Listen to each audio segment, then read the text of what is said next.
빈궁한 사람들을 짓밟고 이 땅의 가난한 사람을 망하게 하는 자들아, 이 말을 들어라. 기껏 한다는 말이 초하루 축제가 언제 지나서 우리가 곡식을 팔 수 있을까? 안식일이 언제 지나서 우리가 밀을 낼 수 있을까? 되는 줄이고 추는 느리면서 가짜 저울로 속이자. 헐값에 가난한 사람들을 사고 신 한 켤레의 값으로 빈궁한 사람들을 사자.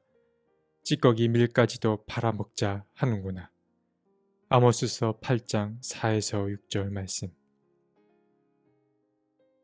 아모스서 7장에서 마지막 장인 9장까지는 아모스가 보았던 5가지 환상이 등장합니다.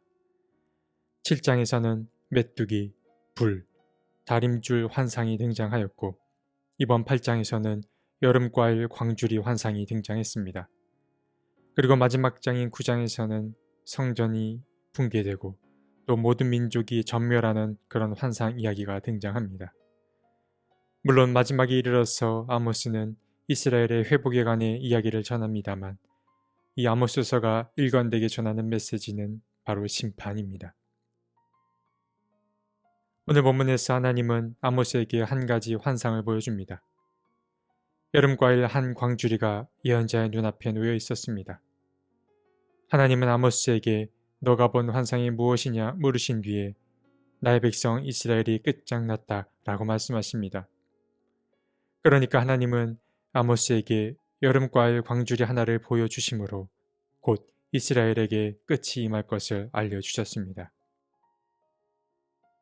우리는 하나님의 이 말씀에서 2가지를 추측해 볼 수 있는데 이 2가지는 모두 이스라엘의 운명이 끝에 다다랐음을 알려줍니다. 먼저 여름과일이 광주리에 담겼다라는 이 말은 추수가 끝났음을 나타내는 것이기에 이 말은 곧 이스라엘의 운명이 끝에 다다랐음을 보여주는 한 예라고 할 수 있습니다. 그리고 다른 한 가지는 과일이 충분히 무르익었기 때문에 추수를 했던 것이니 이스라엘의 끝도 머지않아 무르익게 됨을 나타낸다라고 볼 수 있습니다. 그러니까 우리는 이 2가지 사실을 통하여 이스라엘을 향한 하나님의 관용과 긍휼하심이 끝에 이르렀음을 알 수 있습니다. 그러면서 주님은 하나님의 심판이 임하게 되면 어떠한 상황이 곧 펼쳐지게 되는지를 알려주십니다. 3절의 말씀입니다. 수많은 시체가 온 땅에 널리고 아무 소리도 들리지 않을 것이다. 이 말은 다른 해석이 필요하지 않을 만큼 충분히 끔찍한 상황이 될 것을 우리는 상상해 볼 수 있습니다. 머지않아 하나님의 끔찍하고 잔인한 추수의 때가 도래하고 말 것입니다. 지난 목요일에 아모스가 고발하는 내용 중 하나가 바로 부자들의 부정부패라고 말씀드렸습니다. 바로 이어지는 4절과 6절에서 이스라엘 상류층 사람들의 죄가 무엇인지 드러납니다. 부자들은 이렇게 말합니다. 초하루 축제가 언제 지나서 우리가 곡식을 팔 수 있을까? 안식일을 언제 지나서 우리가 밀을 낼 수 있을까? 되는 줄이고 추는 느리면서 가짜 저울로 속이자. 헐값에 가난한 사람들을 사고 신 한 켤레 값으로 빈궁한 사람들을 사자. 찌꺼기 밀까지도 팔아먹자. 이스라엘의 상류층 사람들은 2가지의 죄를 중복하여 범하는데 먼저 한 가지는 하나님이 정하신 절기인 초하루와 안식일을 귀찮게 여긴다라는 것입니다. 일을 하는 만큼 수입이 보장됐던 이 상류층 사람들은 축제날이나 안식일처럼 노동이 중단돼야 하는 상황이 펼쳐지면 이 상황을 무척이나 불편하게 여겼습니다.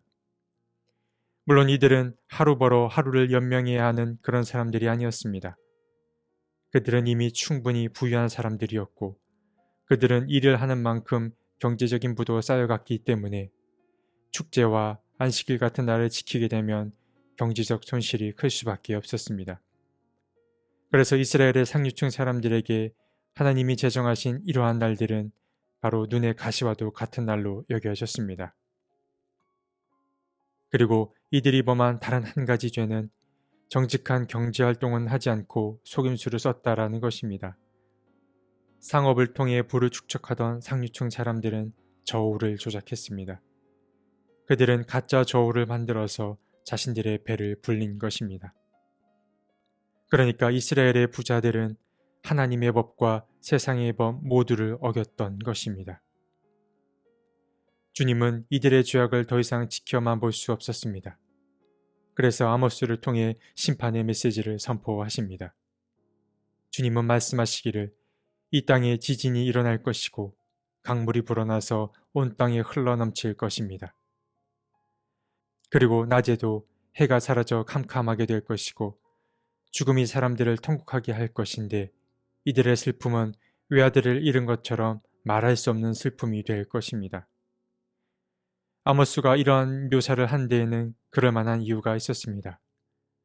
먼저 아모스가 살던 당시에 이스라엘에 커다란 지진이 있었던 것으로 여겨지는데 이 지진으로 인해서 많은 사람이 죽임을 당했을 뿐만 아니라 강물도 범람하여 이스라엘에 막대한 피해를 주었습니다.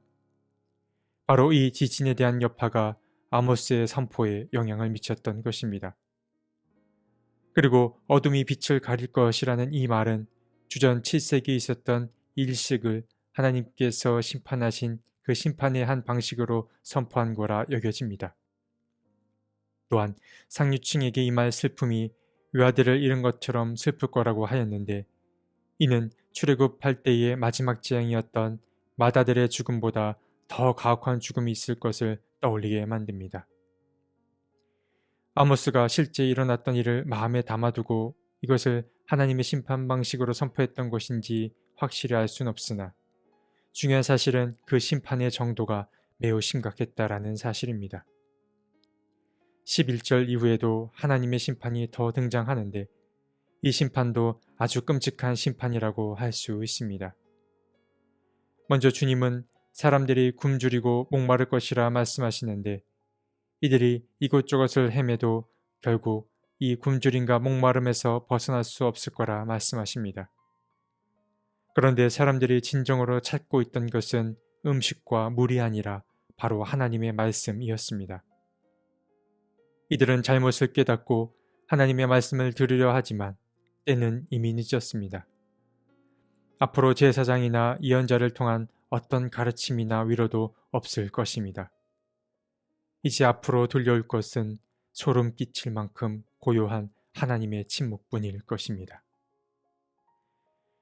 아모스서 8장은 아모스가 본 5가지 환상 가운데 4번째 환상을 들려주었습니다.